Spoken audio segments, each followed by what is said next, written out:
From KGW, this is The Good Stuff. Tonight on The Good Stuff, a Broadway favorite is in Portland. The Lion King musical has another week of shows left in the city. Thanks for joining us. I'm Tim Gordon. It's been a bit of a rough go for the show. Several performances had to be canceled in last week's weather, but the performance continues this week at the Keller. China Green got a peek behind the scenes to see everything that goes into the legendary production.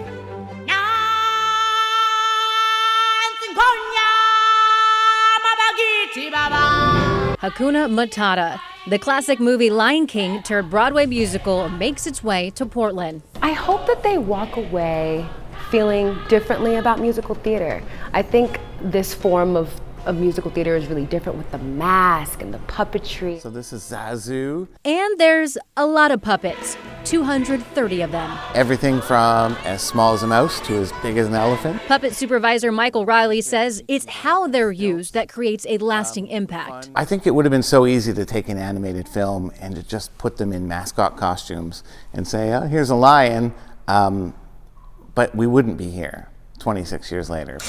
We'll go through anywhere from 7 to 8 different puppets in the show. They'll change 14 times into hyenas, into lionesses. This is one of our hyenas. And that's where Quinto Ott comes in. We have over 300 costume changes in the show. He's in charge of what they call the bunker. They do all their costume changes here during the run of the show. This section on the end that we're standing in is the ladies section, and down on that end is the gentlemen's section. The cast has the routine down to the second. We have some fast changes, and so those ones tend to be about a minute to a minute and a half. And Quinto is prepared for anything, equipped with scissors, safety pins, flashlights, a radio. I also deal with a lot of dancers, so I've got a fan to make sure that I can keep folks from sweating through everything. And so that lives back here as well. Truly an absolute honor. And it's a circle of life moment for Gerald Ramsey. He was born in Tacoma, and now his family will come to see him perform as Mufasa. But for Gerald, this performance is bigger than music and costumes. I think coming from the Pacific, although we do grow up singing and dancing, it's not really seen as a viable future or career. So to be one of the few that's able to do it and then to perform that for my family and for nieces and nephews and for other Pacific Islanders, I hope we can see that it is a possible future. In Portland, China Green, KGW News. And it is such a great show. Well, the Portland Expo Center really went to the dogs this weekend.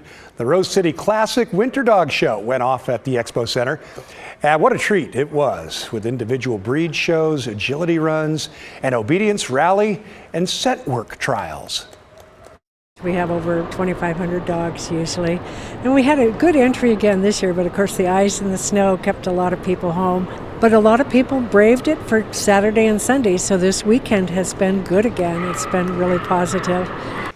The Rose City Classic is a long-running tradition. It's been held at the Expo Center since 1948.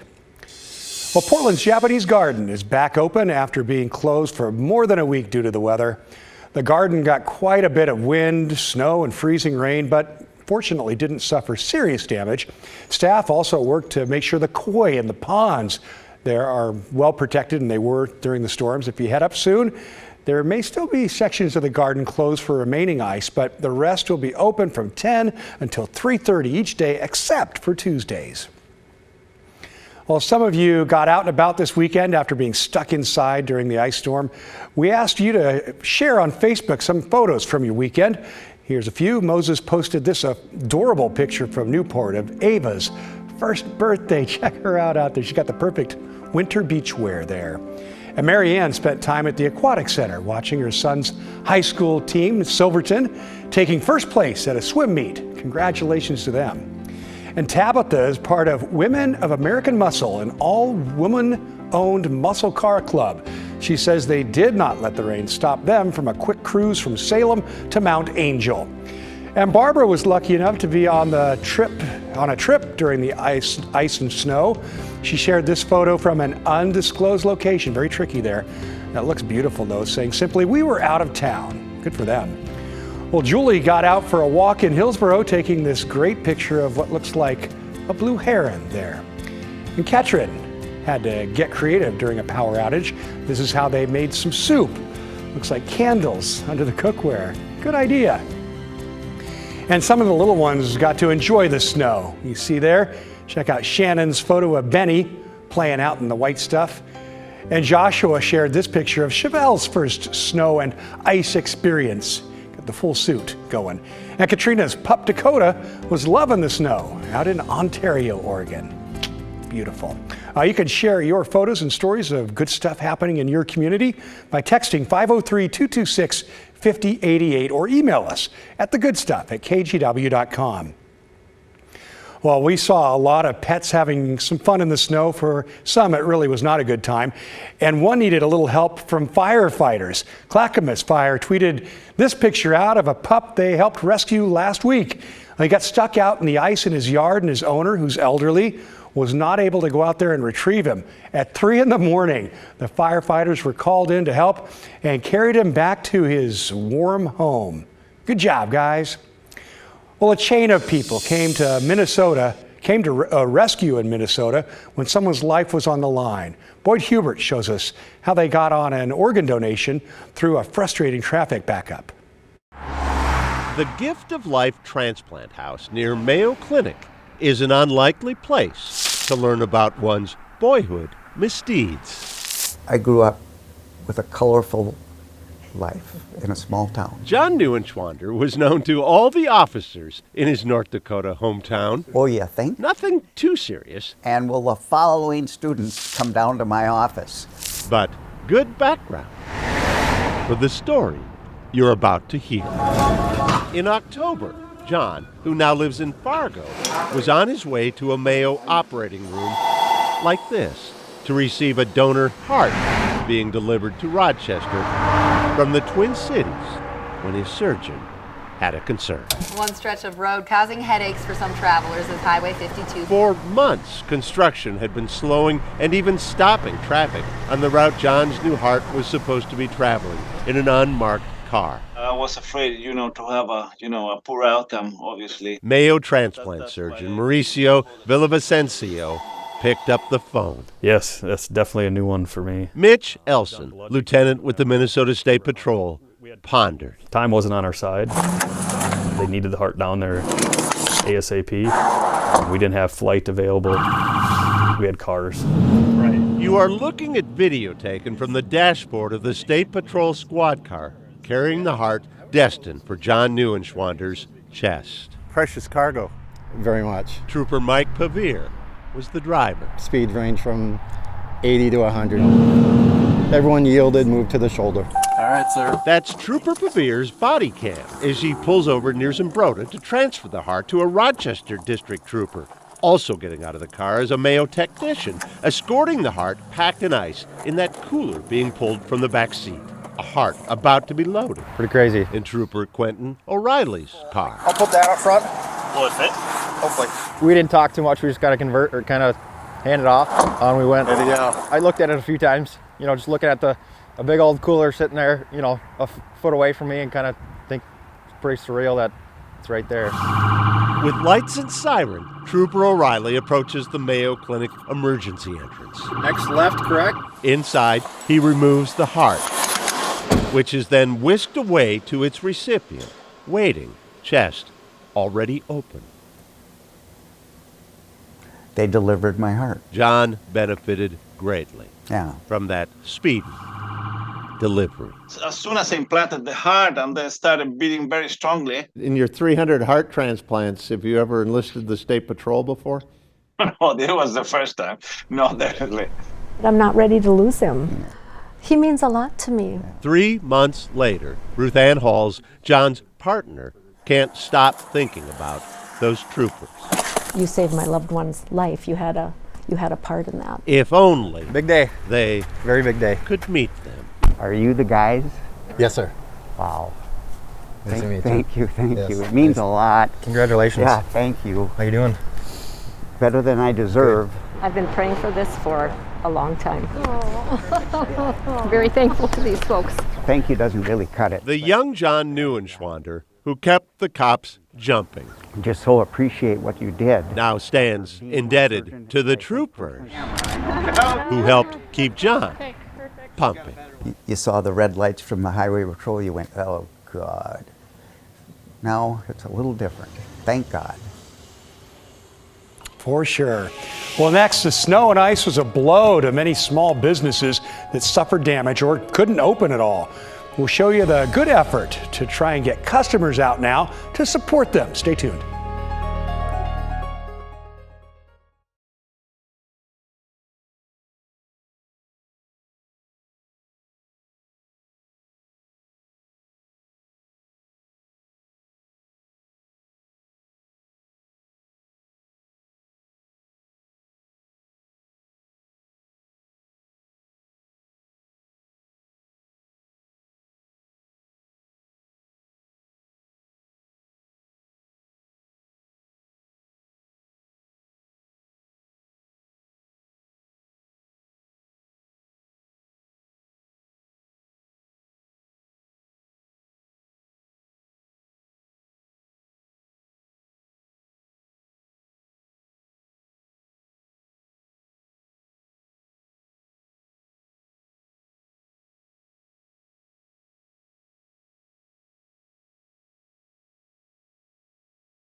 Welcome back. Last week's ice and snow was not good stuff for many local businesses who were either dealing with damage or a lack of customers, or they just couldn't open at all last week.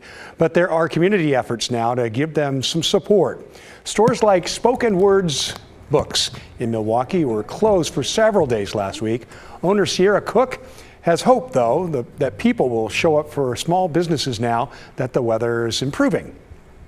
We create jobs, we create a place for people to come that isn't work or school, and we really help shape the nature of the community that you live in. So if you come out to support us, we get to stay here. Well, Sierra created the Thaw and Thrive event to encourage people to support several businesses in the Milwaukee and Gladstone area. So you could take a picture outside participating businesses and post it on Instagram with the hashtag Thaw and Thrive. Then you'll be entered into a raffle for prizes from those businesses. Great idea. In addition to Spoken Word, other participating businesses include Luna's Ice Cream, Made in Milwaukee, LJ's Cafe, and Worn and Refined Clothing. Check out thawandthrive.com for the full list of more than 50 restaurants and stores that are taking part. And we asked for your help supporting your favorite local businesses. On Facebook, we asked you to show some love and shout out your fave local small business. Let's take a look at some of your posts. Bethany says Coast to Coast Fish House and Pub, probably, I think, in Milwaukee has some great gluten-free fish and chips and also lobster rolls. Ooh, those are good. Ashley says check out 185th Produce. That's in Aloha. Laura loves Maple Market Lebanon. It includes upcycled furniture as well as new home decor. Peggy gave a shout out to Sarah J. Handmade in Multnomah Village. Nicole has some recommendations for your sweet tooth, more than one. Naya's Cakes Bakery, Gresham Eye Candy, and Sugar Cubed Cakes. And Travis likes Hog Wild Barbecue and Catering out in Happy Valley. Now, if you'd like to share your favorite local business with us, you can also text it to the number on your screen. Of course, it's 503-226-5088. Or check out this post on our Facebook page for ideas of places to visit. Well, there's some relief for SNAP recipients who may have had to throw away food during last week's power outages. You can have that food replaced, but you need to act pretty fast. You have 10 days to request replacement benefits from the Oregon Department of Human Services. You can contact them through email, phone, mail, or in person.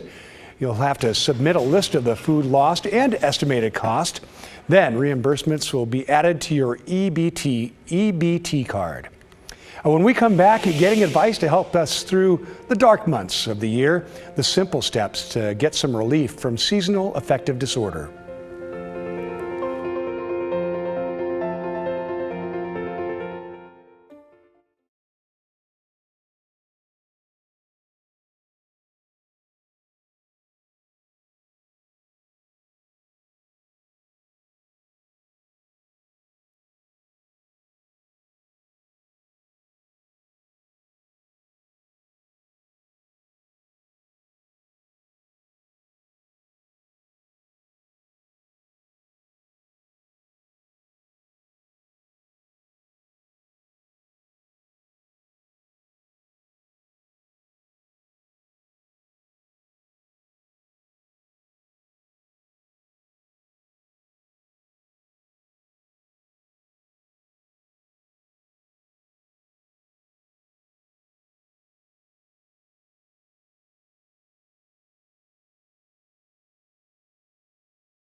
Welcome back to The Good Stuff.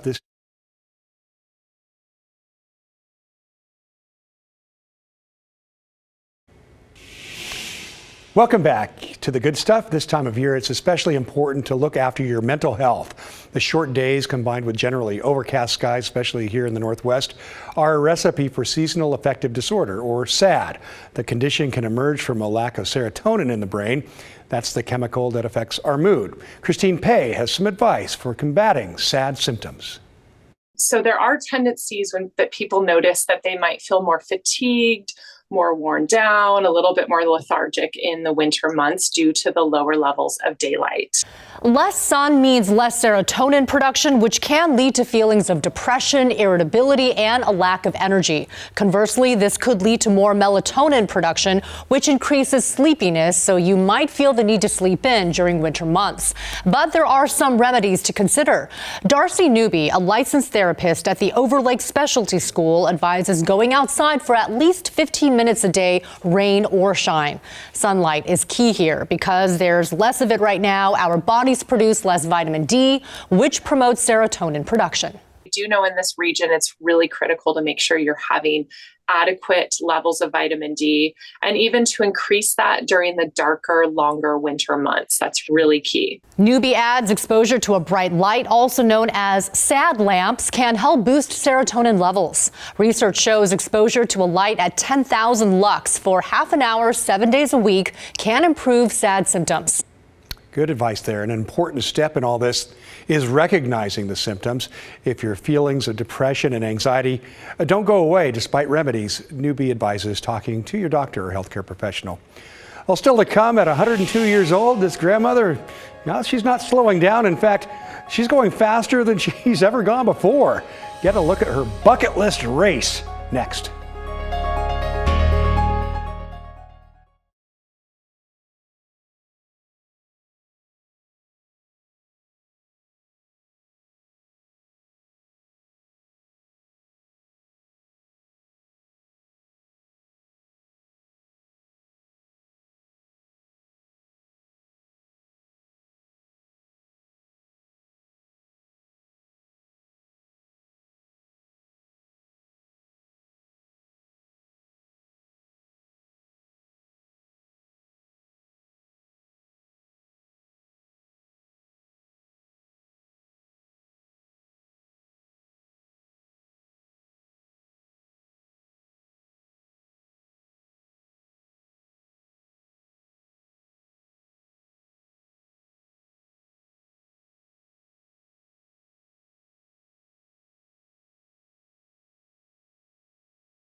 Welcome back. This next story is more proof that age is just a number. Sarah Chakalis introduces us to a 100-year-old from Virginia with a need for speed. And then I think we'll speed up. That's wonderful. Oh, yes, I love that. This is much better? Oh, yeah. I told you you love her. Oh, my goodness. As fast as you like, because I love fast. Bindi Graylow has a need for speed. At 102 years old, she may not appear like your typical adrenaline junkie, but don't be fooled. Was it fast enough for you? Oh, no. How fast do you want to go? As fast as possible. Bindi may be one of NASCAR's oldest fans. I've liked it all my life.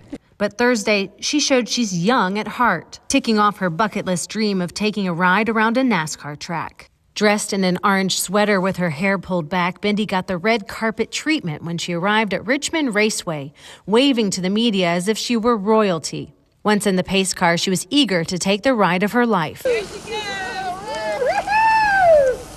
And there's no better way to feel alive than when you're taking sharp turns at 65 miles per hour. 2 of her 5 daughters joining her on the track. I mean, this was honestly a surprise to all of us that this was something she really wanted to do. I think she's going to want to do this again. I hope so. Will I get a free ticket? Important thing. Yes. You all have. But you're not going to be in the car with the driver. No. She is feisty, she's fun, she has a terrific sense of humor, as you probably heard her today. She's a little bit of a ham. After Bendy's laps around in the pace car, the family got to sign a square at the start-finish line. Tell me, what else is on your bucket list? What are some things that you want to do? Other than, do you want to jump out of an airplane? No. She does have a good sense of humor. All right. She's fast, too. Bendy plans to come back and enjoy a NASCAR race as a spectator around her 103rd birthday. That's in April. Good luck to her. That's all the time that we have for tonight. We'll leave you with a few more pictures of your weekend fun. Thanks for sharing the good stuff with us. Have a great night, everybody.